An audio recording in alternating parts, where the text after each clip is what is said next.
우리 함께 꿈을 키우고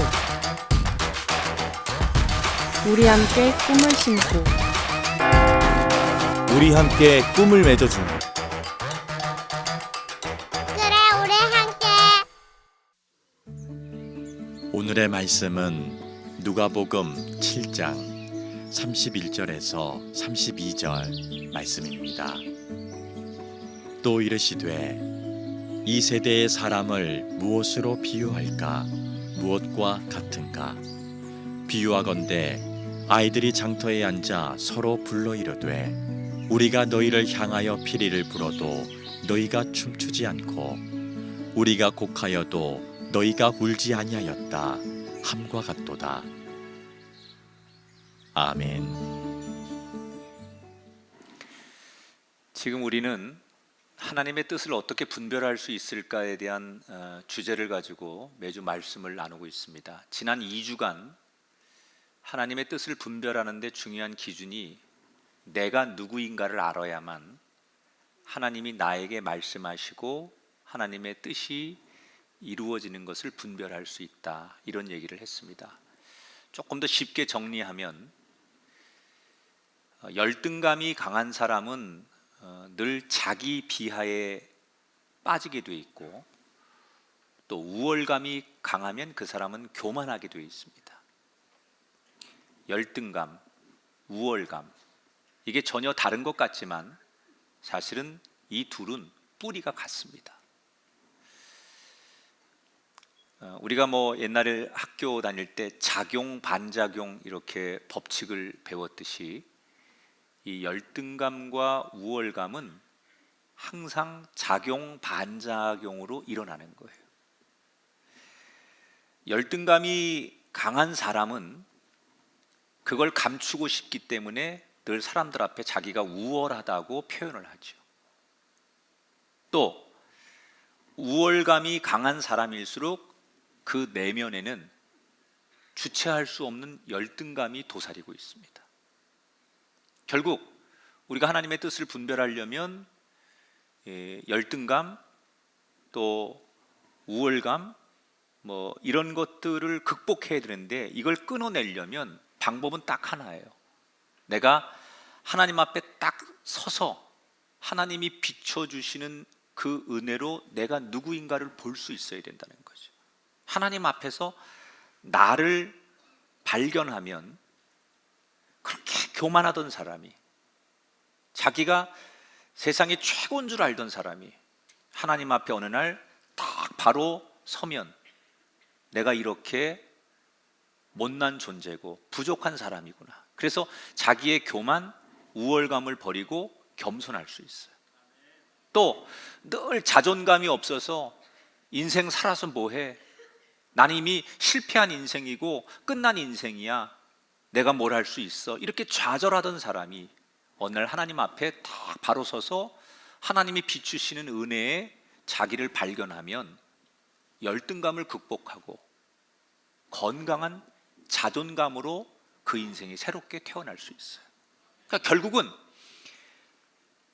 열등감, 또 우월감, 이거는 하나님 앞에 내가 누구인가를 알면 해결될 수 있는 문제인데, 이게 해결되지 않으면 죽는 날까지 자기가 최고인 줄 알고 살아가는 사람들, 반대로 하나님 앞에 자신을 발견하지 못하면 나는 세상에 가장 쓸모없는 존재로 살아가니, 이걸 극복하면 될 수 있는데, 그 극복하는 길은 하나님 앞에 내가 누구인가를 발견하는 것이다. 이게 발견이 되면요, 개인의 삶의 일상이 바뀌어지는 건 말할 것도 없고요, 주변의 관계가 좋아집니다. 사람이 하나님 앞에 소위 우리가 은혜를 받고 내 자신이 누구인가를 정확히 알게 되면 그때부터 남편의 역할이 달라지고 아버지 역할이 달라져요. 그냥 아내가 아니에요. 그냥 엄마가 아니에요. 결국 내가 누구인가를 모르기 때문에 그냥 그런 남자로, 그런 여자로 살아가는 거예요. 내가 누구인가를 알면 내가 어떤 사람들과 함께 해야 되고 그 사람들을 위해서 무엇을 해야 될까도 자연스럽게 알게 되기 때문에 하나님 앞에 자신을 발견하는 것은 자기만을 위한 것이 아니라 가정이나 우리 주변을 위해서 반드시 인간에게 필요한 일이다. 오늘은 그 일환으로 하나님의 뜻을 분별하기 위해서 나를 발견하는 것도 중요하지만 함께 무언과 함께 하나님의 뜻을 발견하는 것도 성경에서는 굉장히 중요한 메시지로 전해요. 함께 하나님의 뜻을 분별하는 게 뭘까? 오늘 세례 요한의 얘기를 들려드릴 건데요, 이 세례 요한은 예수님이 태어나는 그때 딱 6개월 전에 먼저 태어납니다. 예수님하고 공통점이 있다면 태중에 있을 때부터 이 세례 요한이 천사의 수태고지를 받지요. 그리고 세례 요한은 곧바로 자신의 사명대로 광야로 나가서 금욕주의의 삶을 살면서 광야에서 굉장히 강력한 말씀을 전하는 사람으로 살아요. 그런데 이 세례 요한이 오늘 우리가 읽은 본문에서는 감옥에 갇혀 있는 상태의 세례 요한을 만나게 됩니다. 왜 세례 요한이 감옥에 갇혔느냐? 당시에 헤롯 왕이 자기의 동생 빌립의 아내를 빼앗습니다. 그런데 아무도 나서서 이 헤롯의 행동을 비판하지 못합니다. 왜냐하면 그가 가지고 있는 최고의 권력 때문에 눈치를 보는 거예요. 그런데 요한은 달랐어요. 그는 사람이나 세상이나 힘 있는 거에 대한 눈치를 보지 않았어요. 헤롯이 자기 동생의 아내를 빼앗은 것은 이건 하나님 앞에 잘못한 겁니다. 요한이 남들 다 눈치 보고 말 못하는데 그렇게 당당하게 할 수 있었던 것은 뭘까요? 자신의 정체성을 하나님 앞에서 찾았기 때문에 당당할 수 있는 거예요. 그래서 요한은 당시에 최고의 힘을 가진 종교 지도자들 내지는 최고의 그 당시에 군사시대니까 군인들, 이 사람들에게 언제나 강력한 회개를 계속 촉구합니다. 회개하라, 천국이 가까웠다. 거기에 합당한 열매를 맺어라. 그러니까 이 요한은 누구에게도 굴하지 않는 자존감이 늘 있었던 거예요. 왜? 하나님 앞에 내가 누구인가를 알았기 때문에.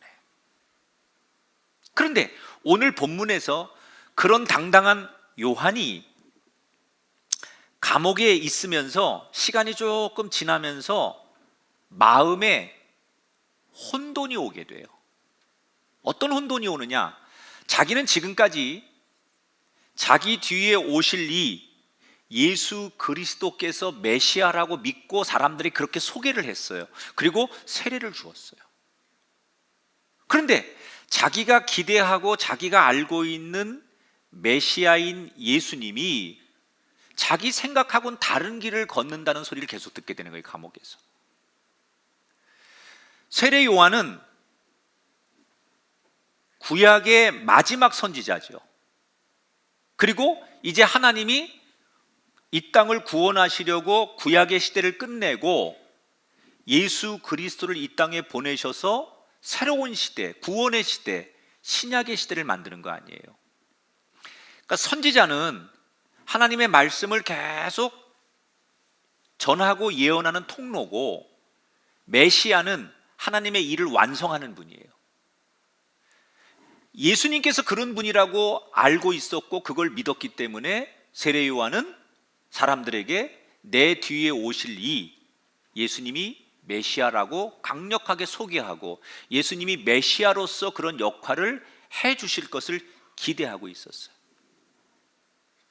그 당시 사람들이 막 혼란스러운 시대상 앞에, 특히 로마의 식민지 아래 놓였던 유대인들에게 메시아가 이 땅에 오시면 하나님의 나라로 통치하고 잘못된 사람들에겐 벌을 주고 정의를 행하고 심판하는 그런 메시아가 오실 거라고 기대하고 메시아의 시대가 되면 그런 일이 벌어질 거라고 기대한 거예요, 많은 사람들이.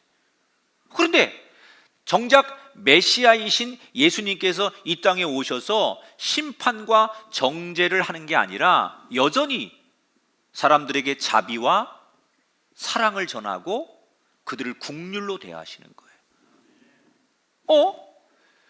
우리가 생각했던 메시아와 다른 일을 하는 예수님을 보면서 사람들이 혼란에 빠지기 시작했고, 드디어 요한도 내가 기대했던 예수님 메시아가 아닌 또 다른 분을 기다려야 되는 건가? 이런 생각에 솔직하게 제자들을 보내서 예수님께 질문을 하는 거예요. 그래서 감옥에 있는 요한의 그 제자들이, 요한을 대신해서 제자들이 예수님께 나와서 요한이 궁금해하는 내용을 솔직하게 묻습니다. 당신은 우리가 기다린 메시아가 아닙니까? 또 다른 메시아가 오기를 기다려야 되는 겁니까? 솔직하게 말해 주십시오 라고 예수님께 질문하죠. 이때 예수님께서 그렇다 아니다 이렇게 대답하지 않고요, 그 제자들에게 너희들이 지금 일어나고 있는 일 눈에 보이는 그대로 너희 선생에게 전해라. 지금 예수님이 펼치고 있는 일이 뭐냐? 안진뱅이가 일어나고 소경이 눈을 뜨고 말 못하는 자가 말을 하게 되고 듣지 못하는 귀머거리가 듣게 돼요. 그런 일이 예수님 앞에서, 예수님의 기도 속에, 예수님의 말씀의 능력 앞에 펼쳐지는 거예요. 근데 왜 예수님이 이거를 그대로 보이는 대로 전해주라고 하느냐? 그동안 구약의 모든 선지자들이 메시아가 오시면 그때는 말 못하는 자가 말하게 되고 걷지 못하는 자가 걷게 되고 그 다음에 보지 못하는 자가 보게 될 것이다, 이런 예언들이 선지자를 통해서 끊임없이 쭉 내려왔었거든요. 근데 그런 일이 지금 예수님 앞에서 펼쳐지니까 너희가 본 대로 그대로 가서 너희 선생님께 전해 주어라. 그러면서 뭐라고 얘기하느냐? 나에게 실망하지 않는 자에게 복이 있다고 말하거라. 그러니까 요한의 제자들이 예수님의 이야기를 듣고 답을 가지고 감옥에 있는 자기 선생님에게 그 말을 전하러 가는 거예요. 그러면서 그 요한의 제자들의 뒷모습을 보면서 남아있는 예수님의 제자들과 무리들에게 세례 요한은 참 좋은 사람이다, 하나님을 위하여 복음을 전하다가 지금 감옥에 가 있지만 세례 요한은 참 좋은 사람이다, 그러면서 여러 가지 이야기를 하시면서 유명한 말씀을 하시죠. 세례 요한은 여자가 낳은 사람 중에 그보다 더 낳은 사람이 없을 만큼 최고의 사람이다. 여러분, 저와 여러분에게도 사람에게 당신 참 최고의 사람이야, 이 소리 듣는 것도 우리 인생에 행복하지만 정말 하나님이 한 시대, 이 시대 내가 너를 최고로 여긴단다, 이렇게 인정받을 수 있는 삶이 되기를 축복합니다. 예수님에게 세례 요한은 개인적으로는 참 고마운 사람이었어요. 세례 요한은 늘 예수님 편이었어요. 예수님이 제일 힘들 때도, 무명일 때도, 그리고 사람들에게 어찌 보면 세례 요한이 통로가 되어서 예수님을 대중들에게 소개하는 그런 길이 없었다면 예수님 굉장히 어려웠을 거예요. 그런데 세례 요한은 늘 나는 주의 길을 예비하는 사람이라 이렇게 스스로 낮추면서 늘 예수님을 세워주고 예수님을 높여줬어요. 우리 감리교회 참 좋은 어른이신 김선도 감독님이 향년 93세 나이로 세상을 떠나셔서 하나님 나라로 가셨습니다. 제가 조문을 다녀왔고 또 내일 장례 예배도 순서를 맡아서 마지막 예배도 함께 제가 참석을 하는데, 제가 그 김선도 목사님에게 받은 사랑이 굉장히 많아요. 안산에서 제가 개척을 하고 거의 무명의 목사, 저는 부모님이 예수를 믿는 것도 아니고 제가 있는 교단에 아무 연고가 없어요. 그냥 정말 신학을 감리교에서 했고 안산에 와서 개척을 하면서 아무도 알아주지 않는 그런 목회를 시작했는데 조금 우리 교회가 유명해지면서 어느 날 김선도 목사님께서 광림교회 부흥회를 오라고 전화가 오셨어요. 근데 나는 그분을 가까이서 뵌 적이 없어요. 그래서 너무 의아스러워서 아니 목사님 저를 뵌 적이 없는데 제가 뵌 적이 없는데 어떻게 저를 불러주시나요? 그랬더니 아 내가 이렇게 저렇게 목사님이 쓴 책도 읽었고 또 여러 사람들을 통해서 얘기를 들었는데 참 좋은 목사님이 있어서 내가 우리 교회 교인들에게 은혜를 주려고 부흥회를 모시는 거니까 강사로 오라는 거예요. 근데 제가 그때까지 강남 땅을 한 번도 밟아본 적이 없어요. 말로만 강남을 들었지 한 번도 저는 강북에서 강남을 넘어가 본 적이 없어요. 정말로. 그 말로만 듣던 강남에 대해서 약간 그런 것도 있었지만 두려움이 있더라고요. 그래서 제가 목사님 제가 아직은 목회 연한도 그렇고 너무 나이도 젊고 그런데 그 교회에 강사로 가는 건 적합하지 않은 것 같습니다. 그리고 제가 계속 사역을 했습니다. 사실은. 그랬더니 김선도 목사님이 저한테 그러시는 거예요. 목사님 뭘 자꾸 젊다고 그러고 나이가 어리다고 그러냐고. 올해 나이가 어떻게 되냐요. 그래서 제가 그때 딱 33살이었거든요 33살입니다 그랬더니 가만히 두고 한 3초 동안 아무 말씀 안 하시다가 김선도 목사님이 전화기에 이렇게 말씀하시는 거예요. 예수님은 33살에 사역을 다 마치셨는데 같은 33살인데 뭘 그러냐고. 물론 저를 격려하기 위해서 농담하기 위해서 하신 말씀이지만 그렇게 저를 정말 어떻게 보면 아주 그 젊은 목사를 격려하기 위해서 교회에 불러서 3일 동안 말씀을 전하게 하고 그 시간 은혜 받았다고 말씀 끝나면 와서 제 손을 잡고 격려해 주시던 그런 따뜻함이 제 기억 속에 있어요. 그때 하신 얘기가 저한테 이런 칭찬을 하셨어요. 앞으로 우리 감리교뿐만 아니라 한국교회 목사님의 시대가 올 거다. 저는 굉장히 그 말을 잊을 수가 없는 거예요. 그런데 오늘 사실 이 예수님에게도 세례 요한은 개인적으로 너무나 고마운 사람이죠. 사실 세례 요한이 예수님에게 열등감을 가질 만한 조건이 너무 많았어요.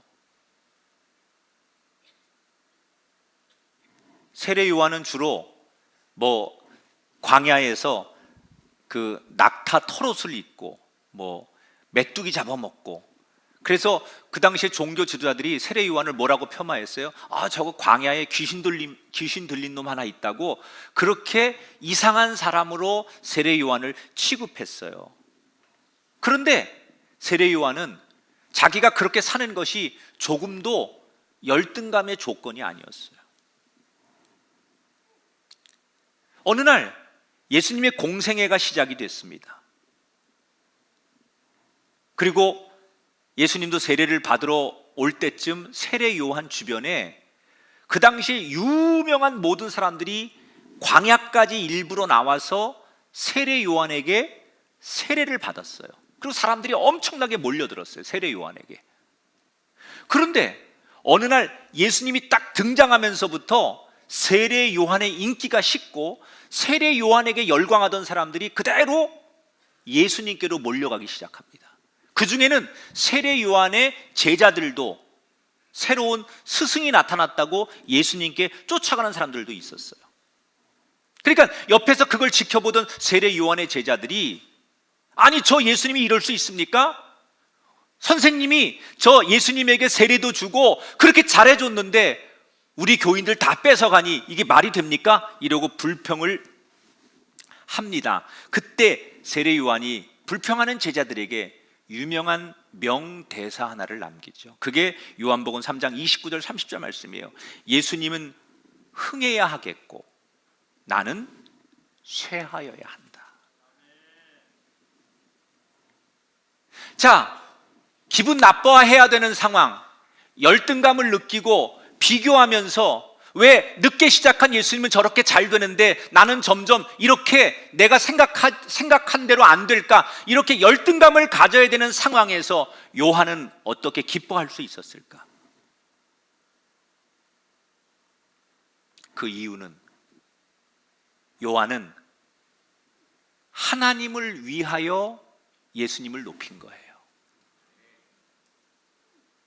단순히 예수님을 높이는 게 목적이 아니라 예수님을 높이는 이유가 그것이 하나님을 위한 거기 때문에 예수님을 높인 거예요.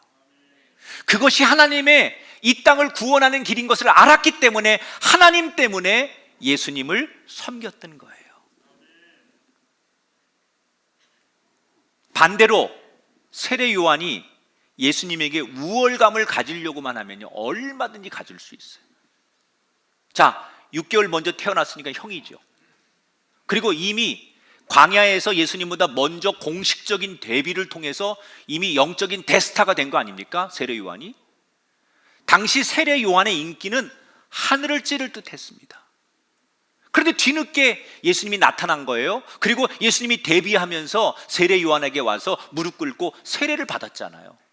그러면 보통 사람 같으면 예수님이 대단한 존재라는 것을 알았던 세례 요한일지라도 예수님 앞에 좀 자만하고 우월감을 가지려면 이렇게 얘기할 수 있죠. 자, 지금까지는 내 시대였습니다. 이제 당신의 시대가 도래하지만 그래도 서열은 정합시다.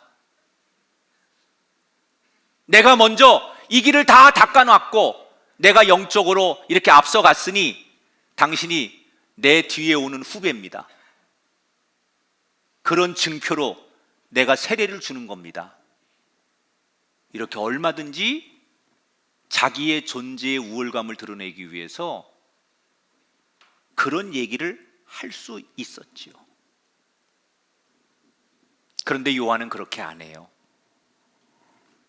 요한은 오히려 그런 우월감을 가질 수 있는 상황에서도 제자들에게 뭐라고 말합니까? 나는 그리스도가 아니다. 내 뒤에 오실 그분이 진짜 메시아 그리스도이시다. 나는 그분에 비하면 몸을 굽혀서 그분의 신발끈을 풀기에도 부족한 사람이다. 여러분, 어떻게 우월할 수 있는 조건을 가지고 있는 세례 요한이 한없이 예수님 앞에서 겸손할 수 있었습니까? 그것은 하나님을 위하여, 그 겸손한 길이 하나님을 위한 것이었기 때문에, 그것 때문에 예수님 앞에 겸손할 수 있었던 거예요. 여러분, 우리가 인생을 살다 보면 가장 소중한 사람은 마지막에 보면 알아요. 과정이 어땠든 간에 끝까지 나와 함께 남아있는 사람, 잊혀지지 않는 사람, 이게 우리 인생의 참 은혜입니다. 좋을 때는 그렇게 많은 사람이 있다가도 중요한 순간에 다 떠나가고 마치 그냥 이 잎이 다 떨어진 그냥 남은 잎새처럼 그렇게 남아있는 인생이 아니라 끝까지 내 곁에 함께 있는 사람이 누구냐? 제가 30년 목회를 하면서 아주 정말 제일 많이 울면서 하나님 앞에 그 장례를 치러줬던 분이 몇 분 있는데, 그분 중에 한 분이 제가 교인이 한 100명쯤 됐을 때 우리 교회를 나오던 어느 권사님을 잊을 수가 없어요. 이분은 시집을 와서 정말 세상에 고생이라는 단어는 다 자기 인생에 짊어지고 사셨던 분이에요. 남편의 구타, 시댁의 무시, 자녀들의 일탈, 가난. 그래서 정말 어떻게 한 인생이 저렇게 기구할 수 있을까? 감히 그분의 인생을 입에 담을 수 없을 만큼 너무 기구한 분이었어요. 우리 교회를 나오실 때 한 60쯤 되셨는데, 지금 60 되신 분들의 이 집사님 권사님들 보면 얼마나 지금 예쁩니까? 젊어 보이고. 근데 그 권사님은요, 우선 고생한 그 흔적이 얼굴과 온몸에 다 그대로 나오고 있어. 그냥 얼굴이 시꺼멓게 타가지고 주름이 자글자글한데 막 검버섯 이런 것들이 얼굴에 막 있어가지고 손도 그냥 이게 무슨 일반 이런 고운 손이 아니라 너무 거친 막 그런 손으로 어떻게 살아왔는지 그 외모를 보면 알아요. 근데 우리 교회를 나올 때 그분이 무슨 일을 하셨느냐, 가장 뭐 여전히 우리 교회를 나올 때도 삶이 힘들었었는데 하루하루 폐지를 주어서 살아가는 그런 분이었어요. 폐지라는 게 뭡니까? 남이 쓰레기통 뒤져가지고 공병이나 신문지 이런 거 모아가지고 고물상에 갔다가 그거 주면 몇천 원 받고, 제 생각에 하루에 10,000원도, 그 당시면 10,000원도 벌지 못할 때예요. 몇천 원 벌었을까요? 그런데 이 권사님은 늘 언제나 그렇게 살지만 표정이 세상 모든 것을 다 가진 사람처럼 항상 환한 거예요. 너무너무 삶이 고단하고 무시당할 수밖에 없는 조건을 가진 권사님이지만 하나님 앞에 나오면 정말 세상의 모든 것을 다 가지고 걱정 근심 없는 얼굴로 늘 모든 사람을 대하세요. 근데 제가 이분 앞에 늘 잊을 수 없는 거는 새벽 기도를 하루도 빼놓지 않는데 매일 새벽마다 11조를 하시는 거예요. 근데 그 11조 양이라는 게 많지가 않아요. 예를 들어서 5,000원 하루 폐지를 주셔서 그거 5,000원을 벌면 500원 11조 하시는 거예요. 10,000원을 벌면 1,000원 11조 하는 거예요. 근데 그걸 매일 강대상에다 올려놓으세요. 그리고 더 감동인 건 젊은 목사인 저를 정말 예수님 다음으로 얼마나 이분이 높여주시는지, 세상에 우리 목사님처럼 훌륭한 분이 없다고 그래서 자기가 뭔가를 자꾸 주고 싶으니까 어느 날부터 왜 그랬는지 모르겠는데 내가 아마 그 권사님 앞에서 사이다를 맛있게 먹어서 그런 것 같아요. 매일같이 제 강대상에 목사님 드시라고 그 병으로 된 사이다를 꼭 갖다 올려놓는 거예요. 그게 처음에 너무 감동인 거예요.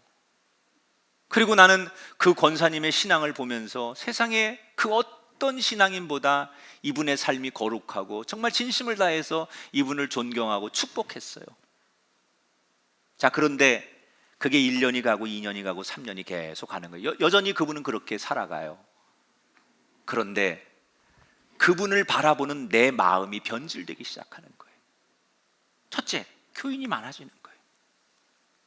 그리고 그분보다 11조도 한 달에 한 번밖에 안 하지만 수십 배 수백 배 많이 하는 교인들이 생기기 시작하고, 우선은 내가 상대하는 교인들이 많아지다 보니까 그 권사님에게 가졌던 시간만큼 또는 내 마음이 쏟아지지 않는 거죠. 그리고 너무나 자연스러워지는 거예요. 오랫동안 그렇게 되다 보니까 처음에 가졌던 그 권사님을 향했던 내 그 마음이, 감동이 점점점 작아지고 나중에는 이분은 당연히 그렇게 하시는 분이고, 그걸 당연하게 제가 받아들이는 거예요.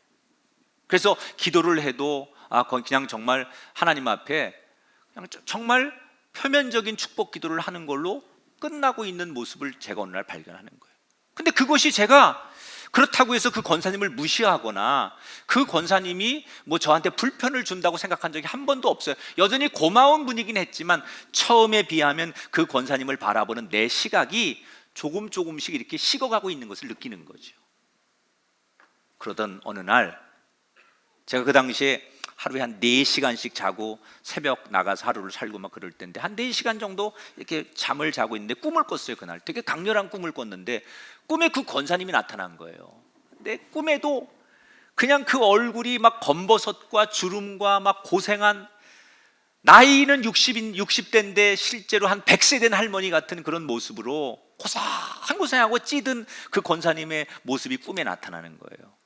그래서 제가 그 권사님이 꿈에 나타나니까 권사님 그러고 다가가는데 갑자기 하늘에서 환한 빛이 임하더니 긴 팔 하나가 딱 나와가지고 그 권사님을 덥석 안아가지고 내가 보는 앞에서 하늘 높이 그 권사님을 끌고 올라가는 거예요. 너무 강렬한 꿈을 꿔가지고 깜짝 놀라서 깼습니다. 그리고 새벽 기도를 나갔는데 늘 나와서 기도하는 그 권사님의 자리에 그날 권사님이 안 보이는 거예요.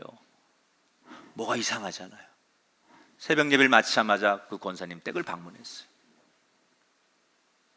근데 어젯밤에 위독하셔서 밤중에 지금 병원에 응급실로 가셨다가 중환자실에 계시다는 거예요. 그래서 제가 소식을 듣고 병원을 갔습니다. 그래서 시간을 잔신히 얻어서 중환자실에 축 늘어져 있고 의식 없는 권사님 앞에 갔어요. 근데 하얀 시트 위에 이렇게 그분을 이렇게 덮어놔. 아직은 숨을 쉬고 계시지만 의식이 없는 권사님이 뭐 얼굴도 얼굴이지만 그 시트 옆으로 이렇게 손이 이렇게 나와 있는데 그 손이 너무 막 손톱에 때가 있고 막 그 굳은 살이 매겨 있는 그런 손이 이렇게 바깥에 나와 있는데 제가 그 손을 잡았어요. 그리고 권사님을 위해서 기도해 드리는데 그 순간 제 마음속에 하나님이 이런 감동의 음성을 주시는 거예요.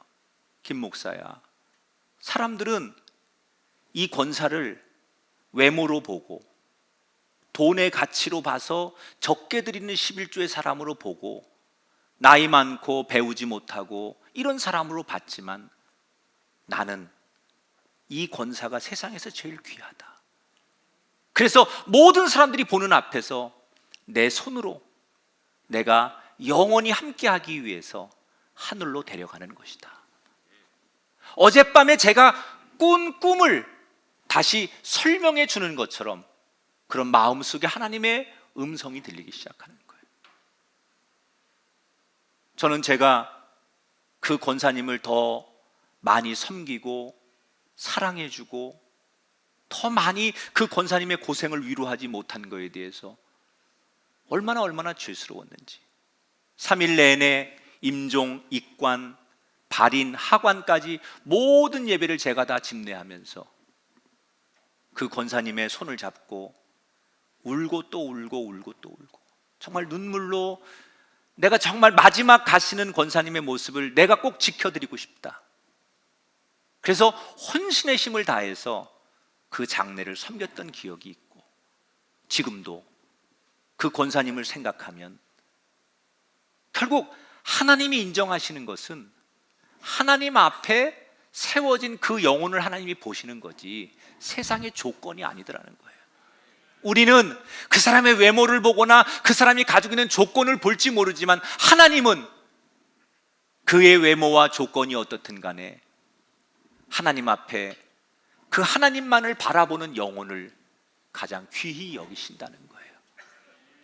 여러분, 저와 여러분 모두 세례 요한처럼 하나님 앞에 바로 세워져서 그 하나님이 주시는 은혜 때문에 열등감, 우월감 이런 것 따위는 우리 인생의 과거로 묻어두고 하나님 앞에 늘 행복하게 거룩하게 살아가는 요한과 같은 삶이 되기를 주의 이름으로 축원합니다. 자, 예수님께서 이 요한의 얘기를 들려주면서 제자들에게 요한이 이렇게 귀한 사람이라는 것을 알려주면서 비유 하나를 말씀하세요. 얘들아, 요즘 우리 시대를 나는 이렇게 얘기하고 싶단다. 사람들이 피리를 불어도 춤을 추지 않고 누군가 슬피 울어도 옆에서 가슴을 치지 않는 시대 같구나. 이것은 예수님께서 그 당시에 어린아이들이 가장 많이 노는 놀이 문화를 비유해서 들려주시는 거예요. 지금 우리나라는 요즘 아이들은 뭐 게임하고 놀고 뭐 그런 거 컴퓨터 가지고 놀지만 예수님 당시에 유대 땅에서는 가장 아이들이 많이 하는 놀이가 이렇게 결혼식 흉내내는 놀이, 장례식 치르는 놀이 이런 걸 가지고 역할극을 하는 거예요. 그래서 에이고 그러면 이쪽에서 뭐 에이고 그러고 마치 그런 거 하고 노는 거죠. 그런 놀이를 빗대어서 우리 시대가 그런 시대구나 이렇게 말씀하시는 거예요. 이게 무슨 말씀입니까? 세례 요한이 광야에서 회개하라 천국이 가까웠다 이렇게 강력한 복음을 외쳐도 그 강력한 복음 앞에 통회하고 자복하는 사람이 없더라는 거죠. 예수님이 천국의 기쁨, 천국 잔치를, 하나님의 나라가 그런 잔치집 같다고 그렇게 복음을 전해도 그 복음을 기쁨으로 받아들이는 사람이 없다는 거예요. 천국이 가까이 왔으니 회개해라 그래도 무반응이고, 천국이 가까이 왔으니 기뻐해라 그래도 무반응이라는 거예요. 아무리 요한을 통해서, 예수님을 통해서 하나님의 뜻을 전하여도 여전히 종교 지도자들은 나는 잘 믿고 있다고 생각하는 거예요.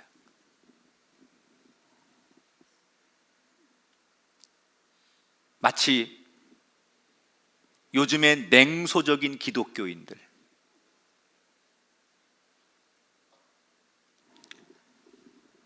기독교도 완전히 점점점 일반 정치화에 포함되는 것 같아요. 그래서 기독교도 보수와 진보로 나뉘는 기독교? 기독교에 그런 게 존재할까요? 어디 성경에 보수와 진보를 나눌까요? 예수님은 보수주의자입니까? 진보주의자입니까? 그 자체가 웃긴 거예요. 어떤 사람들은 예수님이 진보주의자다. 예수님 무슨 진보주의자예요? 어떤 사람은 예수님이 보수주의다. 예수님은 그런 분이 아니에요. 모두를 다 아우르는 분이에요.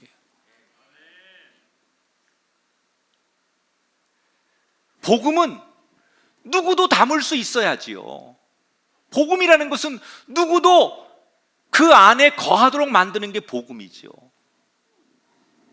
그런데 마치 예수님 당시에도 그렇게 복음을 외쳐도 반응이 없거나 무표정하거나 무관심한 사람들을 이 비유를 통해서 말씀하시는 거예요. 그러면 왜 예수님의 복음을 듣고 세례 요한의 광야의 그 복음을 듣고도 당시의 종교 지도자들은 반응을 안 하는 걸까? 그 이유는 첫째는 예수님과 요한에게 우월감과 열등감이 계속 강하게 작용 반작용을 했기 때문에 그래요. 우선은 당시의 종교 지도자들은 세례 요한이나 또는 예수님에 비해서 자기들이 그동안 우월한 존재라고 생각한 거예요. 우리는 율법의 박사고, 우리는 지금까지 구약의 말씀을 공부도 많이 하고, 우리는 신앙생활 잘했던 사람들이다. 그런 것을 가지고 그동안 기득권을 누려왔던 종교 지도자들이 예수님 앞에서, 요한 앞에서 자기들이 우월한 존재고 대단한 존재라는 걸 계속 얘기해야만 자신들의 기득권을 유지할 수 있는 거예요.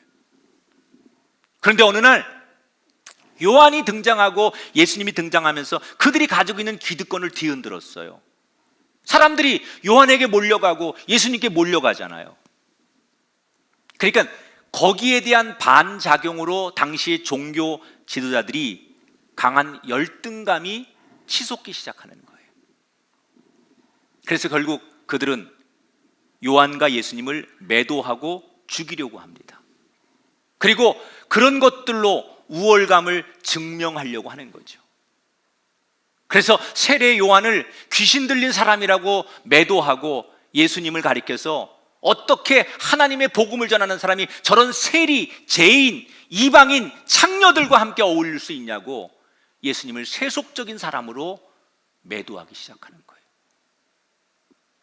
정말 그게 사실이라서가 아니라 자신들의 우월감을 증명하기 위해서, 열등감을 커버하기 위해서 상대를 깎아내리고 상대를 그렇게 여론화하는 거죠. 평가절하하는 거죠. 자, 그럼 여기서 궁금한 거, 예수님은 왜 그걸 알면서도 죄인들과 함께 하셨을까요? 우리가 복음을, 그런 얘기 많이 합니다. 목사님들이 요즘은 복음과 선교적인 전략, 이런 얘기를 많이 합니다. 지금 목사님들은 굉장히 똑똑하고 공부도 많이 하고 논리적이기 때문에 만나면 대화를 나누면 되게 우리 선교적 전략, 문화적인 전략, 이런 주제를 놓고 대화를 굉장히 많이 합니다. 그러니까 전략적이라는 거, 이게 좋은 얘기죠. 효과적으로 열매를 맺어야 된다. 근데 예수님이 선교적으로, 그러면 종교 지도자들과 갈등하지 않으려면 전략적으로 우선은 유대인들에게 복음을 전하고 이방인이나 그들이 싫어하는 세리, 죄인들과 조금 거리를 두면 그렇게 예수님이 매도당하거나 공격을 당하지 않을 수 있을 텐데 왜 예수님은 유독 죄인들과 그렇게 내놓고서 복음을 전하셨을까? 이유가 뭘까요? 예수님이 이런 얘기를 하셨습니다. 나는 의인을 부르러 온 것이 아니라 죄인을 부르러 왔노라. 그것 때문에 예수님은 내가 죄인을 부르러 왔다고 말씀하셨기 때문에 유독 죄인인 사람들과 식사를 하시고 교제하시고 그들에게 복음을 많이 전하셨던 거예요. 자, 그런데 여기서 중요한 거, 그러면 여기서 말하는 이 죄인들은 누굽니까? 여기서 말하는 이 죄인들은 바로 하나님께서 위하는 사람들이에요. 이 죄인이, 사람들은 죄인이라고 말하지만 사실 여기서 말하는 죄인은 하나님께서 사랑하는 사람들, 하나님께서 구원하기를 원하는 사람들, 그래서 하나님이 여전히 긍휼하게 바라보는 사람들, 하나님의 사랑이 아직도 있는 사람들, 이게 죄인이에요. 예수님이 굳이 사람들에게 공격을 당하고 여론이 악화되는 걸 알면서도 죄인과 함께 하신 이유는 바로 이 한 가지예요. 하나님께서 죄인들을 사랑하시고 하나님께서 죄인을 아직도 위하고 계시기 때문에 예수님은 죄인들과 함께 하셨던 거예요.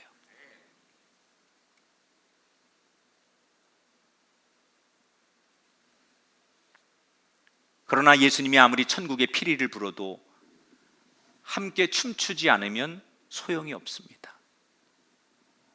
그들은 예수님을 향한 열등감으로 예수님을 거절했고 자신들은 결코 죄인이 아니라는 우월감으로 또 다른 죄인들을 배척했습니다. 그렇게 그들은 스스로 하나님이 위하시는 죄인이기를 거부했고 그리고 하나님이 위하시는 다른 죄인들과는 상종하지 않았습니다.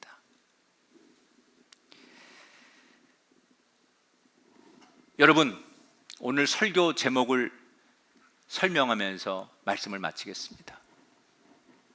오늘 설교 제목이 위하여 함께, 위하는 함께예요. 근데 사실은 앞에 다른 단어가 들어가야 돼요. 하나님을 위하여 예수님과 함께. 하나님이 사랑하시고 위하시는 죄인들과 함께. 제가 하나님을 위하여 그러면 예수님과 함께, 시작. 하나님을 위하여, 하나님이 위하는 그것이 저와 여러분을 향한 하나님의 뜻인 줄을 믿으시기 바랍니다. 우리가 왜 예수님 때문에 손해봐야 하느냐, 왜 예수님 때문에 희생해야 하느냐, 왜 예수 믿는 사람들이 침묵해야 하느냐, 그것이 하나님을 위한 것이기 때문에. 왜 교회가 낮은 자에게, 가난한 자에게, 세상의 죄인들인 사람들에게 더 다가가야 되느냐, 그들을 하나님이 놓지 않으시고 그들을 하나님이 위하시기 때문에. 그게 하나님의 뜻이에요. 이걸 분별해야 우리가 좋은 그리스도인이 되는 거고, 이걸 잘 분별해야 교회가 교회 되는 것을 믿습니다.